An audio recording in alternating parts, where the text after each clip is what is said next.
Video like जरूर कर लीजिए और ऐसे वीडियो लगातार फ्री में पाने के लिए चैनल को तुरंत सब्सक्राइब कर लीजिए और बेल आइकन को जरूर टैप कर लीजिए ताकि आगे भी सारे वीडियो आपको मिलते रहे। यूट्यूब में फॉलो करते हैं तो प्लीज ये वाला फ्री टेलीग्राम चैनल जरूर ज्वाइन कर लीजिएगा। सारे नोटिफिकेशन सारे अपडेट यहीं पे आते हैं, ध्यान रखिए। Hello friends, welcome back to our YouTube channel UPPSC best online coaching.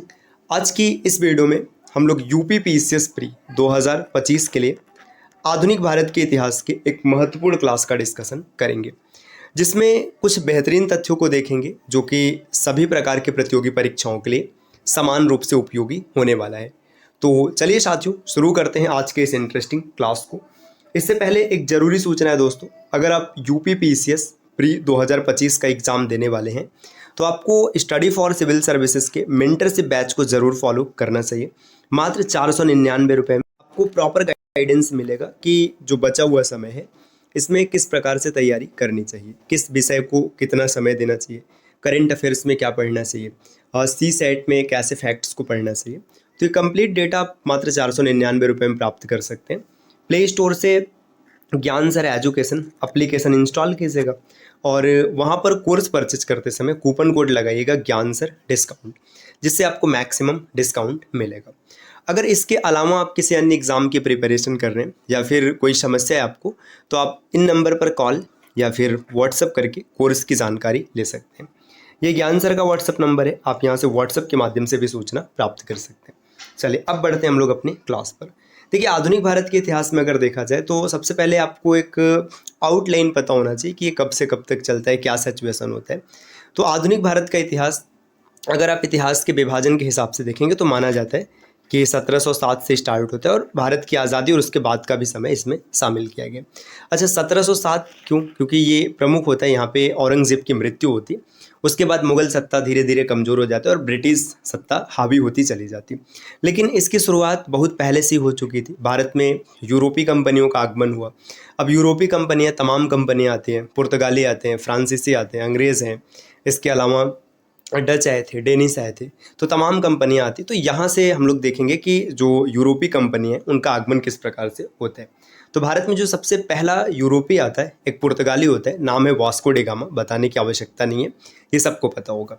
Vasco D gamma 20 मई 1498 को कालीकट के तट पर आता है और जमोरिन नाम का राजा इसका स्वागत करता है।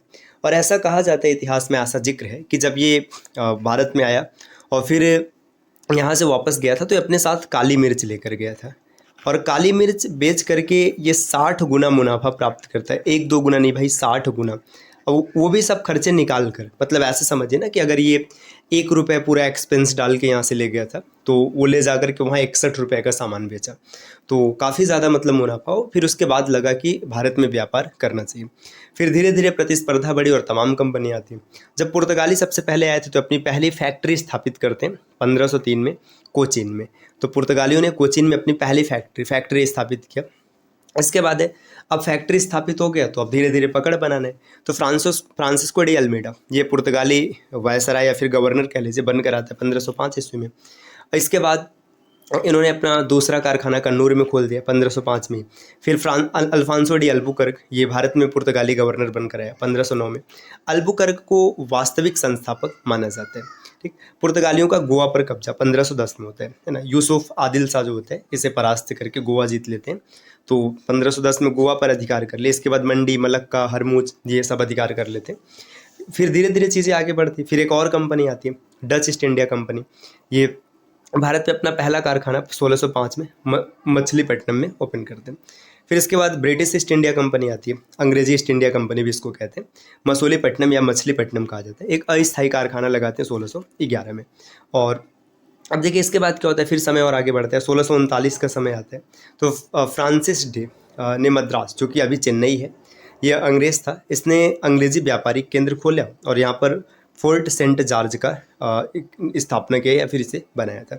अब धीरे धीरे समय आगे बढ़ा और बम्बई जो है वो पुर्तगालियों के पास था। अब एक विवाह होता है पुर्तगाली राजकुमारी कैथरीन की और इंग्लैंड के राजा चार्ल्स द्वितीय से शादी होती है। अब इस शादी में ना पुर्तगाली जो होते हैं ये बम्बई को दहेज स्वरूप दे देते हैं अंग्रेजों को। जैसा कि आज प्रथा चलता है भाई, शादी होता है तो फिर जो कन्या पक्ष होता है अपनी लड़की को उपहार देते हैं, वैसे इन लोगों ने बम्बई गिफ्ट दे दिया। अब बम्बई चला गया ब्रिटेन के हाथ में, मतलब इंग्लैंड के राजा के हाथ में। फिर इन्होंने क्या किया, इसे जो ब्रिटिश ईस्ट इंडिया कंपनी होती है 1661 में इसे सौंप देते हैं, व्यापारिक केंद्र धीरे धीरे बनते हैं। अब यहाँ पर देखिए आगे बताया भी गया है कि ये 61 में इनको मिल गया था, तो ईस्ट इंडिया कंपनी को बम्बई का अधिकार सौंपा गया 1668 में। अब फ्रांसीसी ईस्ट इंडिया कंपनी ने पांडिचेरी में अपने व्यापारिक केंद्र की स्थापना की 1673 में। फिर फ्रांसीसी ईस्ट इंडिया कंपनी के बाद क्या होता है, अब अंग्रेज होता है जॉब चार्नक, ये हुगली नदी के किनारे कलकत्ता की नींव रखता है 1690 में। तो ये प्रश्न कई बार बना है कि कलकत्ता की स्थापना किसने किया था, तो जॉब चार्नक ने किया था। पालखेड़ा का युद्ध होता है 28 फरवरी 1728। फिर इसके बाद ला बुर्दनासे द्वारा मद्रास पर अधिकार होता है 1646 में। अब प्रथम कर्नाटक युद्ध 46 से 48 तक चलता है। देखिए कर्नाटक युद्ध जो था मूल रूप से ये अंग्रेज और फ्रांसीसी इनके बीच उत्तराधिकार की लड़ाई थी एक तरीके से। कर्नाटक के कुल 3 युद्ध लड़े जाते हैं और अंत में जो फ्रांसीसी सत्ता होती वो पूरी तरीके से भारत से बाहर हो जाती, मतलब अब वो सेना नहीं रख सकती थी, बस नाम मात्र की सत्ता रह गई थी। तो प्रथम कर्नाटक युद्ध 1646 से 48 तक चलते हैं और ए ला सापल की संधि होती है, एक्स ला सापल भी कहते हैं। इसके तहत इस युद्ध का समाप्ति हो जाता है 1648 में। बहुत ज़्यादा दिनों तक संधि नहीं टिकती है। कर्नाटक का दूसरा युद्ध हो जाता है 1649 से 54 तक और इसमें पांडिचेरी की संधि होती है और ये युद्ध समाप्त होता है 1754 में और ये कुछ दिनों तक रहता है, मतलब 1 साल तक संधि बरकरार रहती। फिर कर्नाटक का तीसरा युद्ध होता है 1656 से 63 के बीच में और इसी समय यूरोप में सप्तवर्षीय युद्ध भी चल रहा था। अब इसकी समाप्ति होती है पेरिस के संधि के साथ। पेरिस की संधि होती है, इसमें ये स्पष्ट हो जाता है कि फ्रांसीसी अब भारत में सेना नहीं रख सकते, वो नाम मात्र का व्यापार करेंगे। तो चीज़ें चलती रहती है। अब देखिए यहाँ पे जो ये संधि होती है तो इसमें फ्रांसीसी युद्ध से बाहर हो जाते हैं।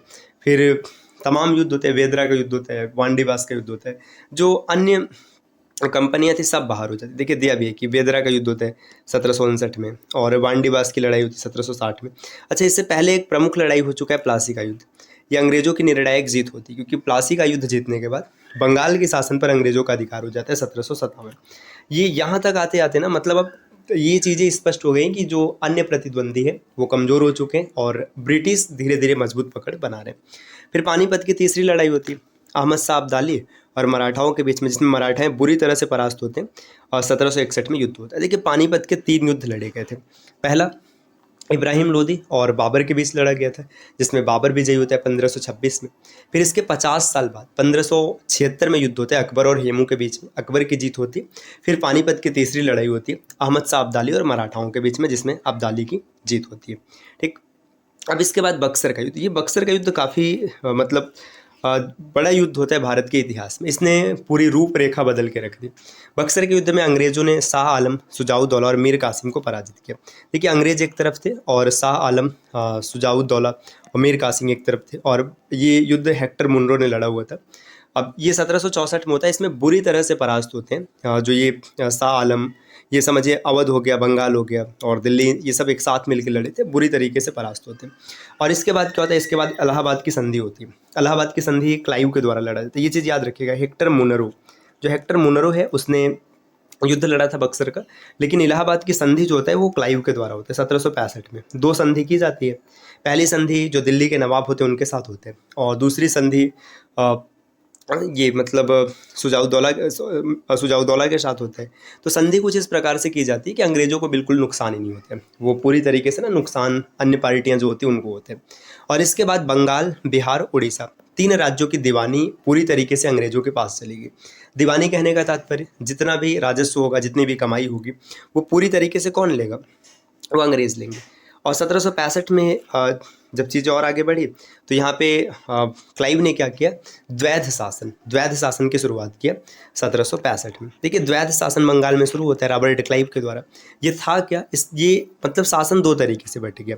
एक था दीवानी, मतलब इसमें धन संबंधी बात है तो ये अंग्रेज़ दीवानी है, और निजामत दूसरा होता था जिसमें व्यवस्था करना। तो ये दे दिया गया जो उस समय बादशाह या फिर नवाब कह लीजिए या सम्राट कह लीजिए, मतलब कुल मिला जुला के कमाई हम लें और देख रेख तुम करो।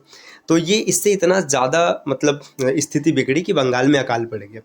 फिर ये 1772 तक चलता है। 1772 में वॉरेन हेस्टिंग्स के द्वारा इसे समाप्त कर दिया जाता है। फिर इसके बाद देखिए, अब और भी देखेंगे तो यहाँ पे एंग्लो मैसूर युद्ध हुए। एंग्लो मैसूर मतलब आंग्ल मैसूर युद्ध कहते हैं।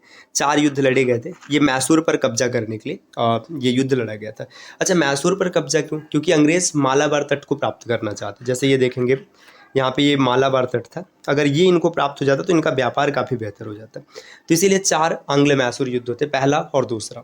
ये हैदर अली लड़ता है, और तीसरा और चौथा टीपू सुल्तान। चौथे युद्ध में टीपू सुल्तान बुरी तरह से परास्त होता है और मैसूर का विलय कर लिया जाता है अंग्रेजी सत्ता में।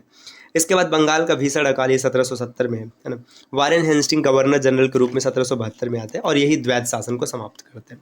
अब परिस्थिति धीरे धीरे बिगड़ने लगी थी। विश्व स्तर पर भी अगर देखा जाए तो धीरे धीरे और यूरोपीय देश आज़ाद हो रहे थे ब्रिटिश की चंगुल से। इसीलिए अब 1773 में एक रेगुलेटिंग एक्ट पारित किया जाता है, नियामक कानून। इस एक्ट का उद्देश्य ये था ना कि जो कंपनी है, कंपनी पर पकड़ बनाई जाए, नियंत्रण किया जाए। फिर इसी के तहत 1774 में कलकत्ता में सर्वोच्च न्यायालय की स्थापना की जाती है रेगुलेटिंग एक्ट के तहत। अच्छा, इसमें एक चीज़ और भी याद रखिएगा, जो रेगुलेटिंग एक्ट आता है इसमें जो बंगाल का गवर्नर था उसे बंगाल का गवर्नर जनरल कर दिया गया। अब इसके बाद और देखिए, अब फिर मराठाओं का युद्ध होता है। जब मैसूर को निपटा लिया जाता है उसके बाद मराठाओं की कहानी शुरू होती है। 1775 से 82 तक पहला चलता है, पुरंदर की संधि होती है। फिर दूसरा एंग्लो मैसूर युद्ध होता है। तो तमाम तरीके के युद्ध लड़े जाते हैं। फिर टीपू सुल्तान और अंग्रेज़ों के बीच में ये और दूसरा युद्ध मतलब ये टीपू सुल्तान और अंग्रेजों के बीच में युद्ध लड़ा जा रहा है। पिट्स इंडिया एक्ट 1784 में आते हैं। इससे पहले एक्ट ऑफ सेटलमेंट 1781 में आ चुका है। ठीक, फिर लॉर्ड कॉर्नवालिस गवर्नर जनरल बन के आता है 1786 में, और लॉर्ड कॉर्नवालिस का कार्यकाल 1790 से 92 तक, तीसरा एंग्लो मैसूर युद्ध 90 से 92 तक है। टीपू सुल्तान और अंग्रेजों के बीच में रंगपट्टनम की संधि 1792। ये तीसरा जो आंग्ल मैसूर युद्ध है उसको समाप्त करने का हुआ है। फिर बंगाल में स्थायी जमींदारी बंदोबस्त 1793 में है। कॉर्नवालिस संहिता 1793 में बनती है। बंगाल के गवर्नर जनरल के रूप में जॉन सोर का कार्यकाल। फिर देखिए यहाँ पे लॉर्ड वेलेस्ली आते हैं सहायक संधि लेकर के 1798 ईस्वी में। फिर चौथा आंग्ल मैसूर युद्ध होता है, श्रीरंगपट्टनम की संधि होती है, टीपू सुल्तान की मृत्यु 1799। फोर्ट विलियम कॉलेज की स्थापना 1800 में होते हैं। और आगे बढ़ेंगे, देखिए अवध में वेलेस्ली द्वारा सहायक संधि लागू की गई। ठीक है, वेलेस्ली। अब ये चीज़ याद रखिएगा, राज्य हड़प नीति और सहायक संधि वो बहुत ज़्यादा प्रसिद्ध है, पूछा जाता है। वेलेस्ली ने सहायक संधि स्टार्ट किया था और राज्य हड़प नीति डलहौजी के द्वारा प्रस्तुत किया गया था। फिर इसके बाद यहाँ पे देखिए, अब जब समय बीत जाता है तो द्वितीय आंग्ल मैसूर युद्ध होते हैं 1805 से 1803 तक। फिर लॉर्ड लेक द्वारा दिल्ली पर कब्जा कर लिया जाता है। देवगांव की संधि, कन्या भ्रूण हत्या निषेध 1804 में आता है। बेल्लोर विद्रोह ये 1806 में है। बंगाल के गवर्नर जनरल के रूप में लॉर्ड मिंटो का कार्यकाल है ना। देखिए मिंटो दो हैं, एक मिंटो ये है और एक मार्ले मिंटो सुधार जो 1909 का है वो अलग है ना। रंजीत सिंह और अंग्रेजों के बीच अमृतसर की संधि 1809 में हो गया। पहला कारखाना अधिनियम, दूसरा कारखाना अधिनियम 1881-91 ये सब चीज़ें। दिल्ली दरबार में कलकत्ता की जगह दिल्ली को राजधानी बनाया जाता। देखिए 1911 ये इस समय क्या किया गया कि जो भारत की राजधानी कलकत्ता है उसे स्थानांतरित करके दिल्ली कर दिया गया। अच्छा, दिल्ली करने का कारण क्या रहा होगा? दिल्ली से शायद पूरे भारत पे नियंत्रण करना काफ़ी आसान होगा, जैसा कि आज भी आप देख सकते हैं, है ना। अब इसके बाद बंगाल में गवर्नर जनरल के रूप में लॉर्ड हेस्टिंग्स का कार्यकाल होता है 1813 से 23 तक। आंग्ल नेपाल युद्ध जिसे गोरखा युद्ध भी कहते हैं, इसके बाद अंग्रेज द्वारा नेपाल का सिक्किम में विलय कर दिया गया, ये समय देख सकते हैं। पिंडारी जिसे खिड़की युद्ध कहते हैं, इसमें पेशवा की हार हो जाती है। फिर और आगे बढ़ेंगे, दक्कन पर अंग्रेजों का कब्जा हो जाता है और बम्बई को नए प्रांत की राजधानी बना दी गई 1818 में। लॉर्ड हेस्टिंग्स ने प्री सेंसरशिप को समाप्त कर दिया। बम्बई दक्कन में पहला राजस्व बंदोबस्त, ये सब सामान्य सी बात है। अंतिम आंग्ल मराठा युद्ध तीसरा होता है, इसमें मराठा शक्ति पूरी तरीके से समाप्त हो जाती है और इसका ब्रिटिश सत्ता में विलय कर लिया जाता है। फिर बंगाल के गवर्नर जनरल के रूप में एम्हस्टर बेंटिक का कार्यकाल। आगे देखिए, प्रथम आंग्ल वर्मा युद्ध होता है। बैरकपुर विद्रोह 1824 की बात है। कलकत्ता में society for translating European science की स्थापना 1825 में किया गया। बंगाल के गवर्नर जनरल के रूप में विलियम बेंटिक, अब लॉर्ड विलियम बेंटिक 1828 में आता है। इसके बाद देखिए, अब विलियम बेंटिक ने क्या किया, सती प्रथा को समाप्त करने का श्रेय विलियम बेंटिक को जाता है। इसमें बड़ा योगदान था राजा राम मोहन राय का, ये भी नाम आपको याद रखना। अच्छा, राजा राम मोहन राय ने तमाम पत्रिकाएं, तमाम मैगजीन लिखे, उसमें एक मैगजीन है संवाद कौमुदी। इसी में सती प्रथा का जिक्र उन्होंने किया था। तो ये अगर प्रश्न बने कि किसमें किया था, तो संवाद कौमुदी। कैप्टन स्लीमैन द्वारा ठगी का दमन किया गया। ठीक, इसके बाद कंपनी का चार्टर अधिनियम 1833 पारित किया गया। ये 1833 का चार्टर अधिनियम आता है। फिर sir Charles Metcalfe governor general का ये कार्यकाल संभालते हैं। मेडिकल कॉलेज की स्थापना कलकत्ता में होती है। ऑकलैंड गवर्नर जनरल के रूप में आता है। रणजीत सिंह की मृत्यु 1839 में हो गया। भारत के गवर्नर जनरल के रूप में एलन बरो का कार्यकाल 1842 से 44 तक। फिर इसके बाद लॉर्ड हार्डिंग्स का कार्यकाल, प्रथम आंग्ल सिख युद्ध हो गया और लाहौर की संधि 1846 में होता है।